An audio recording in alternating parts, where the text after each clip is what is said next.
The Whispering Pines.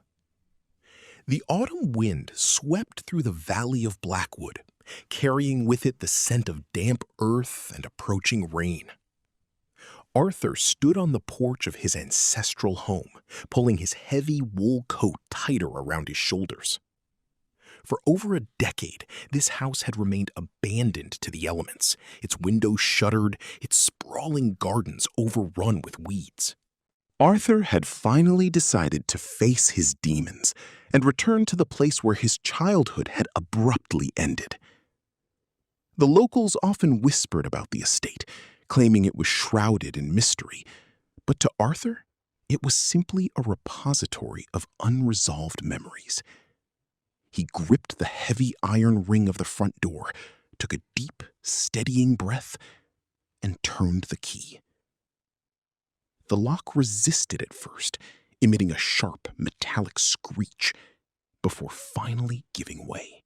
As the door swung open, a thick cloud of dust billowed into the chill air, illuminated by the fading twilight.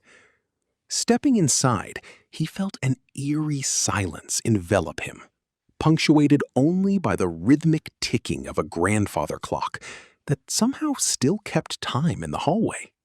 Abandoned to the elements, left unprotected against weather conditions, wind, rain, sun. For example, the old wooden shed was abandoned to the elements and eventually collapsed during the winter storm. Overrun with weeds, covered completely by wild, unwanted plants. For example, after months of neglect, the backyard was entirely overrun with weeds. Face one's demons, idiom, to confront a fear, trauma, or difficult emotional issue from the past. Example, she knew she had to return to her hometown to face her demons once and for all.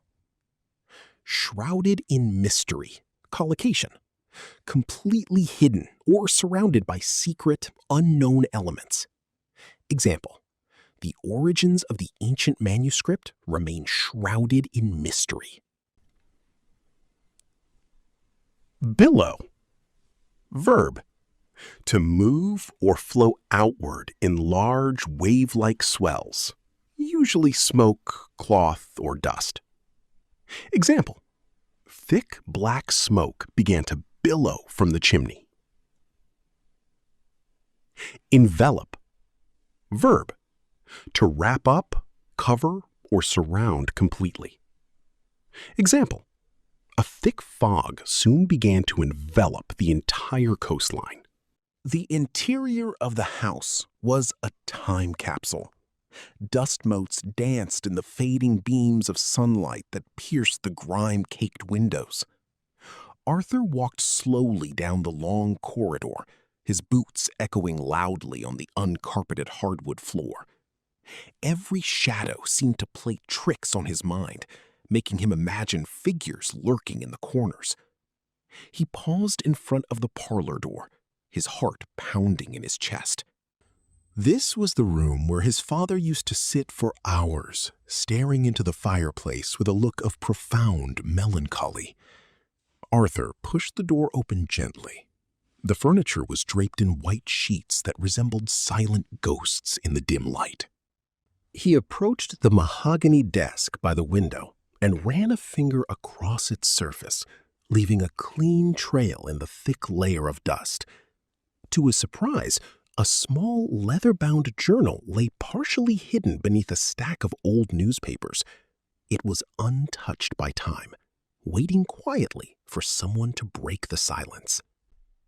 Play tricks on the mind, idiom, to cause someone to imagine things that are not actually there, hallucinate or misinterpret reality. For example, fatigue can play tricks on your mind during a long night drive. Pounding in one's chest, collocation, beating rapidly and heavily due to fear, excitement, or exertion. For example, with his heart pounding in his chest, he stepped onto the stage. Profound melancholy, collocation, a deep, intense state of sadness or sorrow. For example, the abandoned village was filled with a sense of profound melancholy. Drape, verb, to loosely cover or hang something, cloth, sheets, over an object. For example, she decided to drape a silk scarf over the lampshade to soften the light. Break the silence, collocation. To interrupt a quiet environment by making a sound or speaking. For example, the sudden hoot of an owl served to break the silence of the night. Arthur carried the journal to the nearest window, desperate for better light. The cover was cracked and worn leather, smelling faintly of old paper and dried lavender. As he opened it, the pages whispered softly against one another. The handwriting was neat, elegant, but increasingly erratic toward the middle of the book. His father had recorded his daily observations, scientific notes on local botany, and personal reflections. However, as Arthur turned further, the tone shifted dramatically. Entries became sparse, filled with cryptic warnings and fragmented sentences about a strange phenomenon in the woods behind the property, a peculiar luminescence that seemed to defy scientific explanation. His father wrote of losing track of time and hearing voices carried on the wind. Arthur frowned, struggling to separate fact from the ravings of a tired mind. Was his father losing his grip on reality? Or had he stumbled upon something genuinely extraordinary? The realization that he knew so little about the man who raised him sent a shiver down his spine. He resolved to read between the lines, to uncover the hidden truth. Erratic, adjective.